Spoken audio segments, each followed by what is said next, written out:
யா அய்யுஹன் நாஸ் கத் அظنكم ஷஹ்ருன் அதீம். மக்களே உங்களுக்கு மத்தியில் கண்ணியமான ஒரு மாதம் வந்து கொண்டிருக்கிறது. மக்களே உங்களுக்கு மத்தியில் மகத்துவமான ஒரு மாதம் வந்து கொண்டிருக்கிறது. அல்லாஹ்வின் தூதர் அவர்கள் ஏன் தெரியுமா முதலிலே கண்ணியமான மாதம் என்று சொன்னார்கள்? ஏன் தெரியுமா மகத்துவத்துக்குரிய மாதம் என்று சொன்னார்கள்? அந்த மாதத்திலே கண்ணியக்கேடான செயல்களை நீங்கள் செய்கிறார்கள்.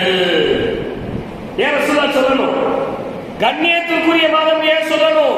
நோன்பு வைக்கக்கூடிய மாசம் இருக்கிறார் ரசூலுல்லாஹ், குர்ஆன் இறங்குற மாசம் இருக்கிறார் ரசூலுல்லாஹ், சொர்க்க வாயில் திறக்கப்படக்கூடிய மாதம் ரசூலுல்லாஹ் சொல்லியிருக்கிறார், நரக வாயில்கள் அடைக்கப்படக்கூடிய மாதம் என்று சொல்லியிருக்கிறார்.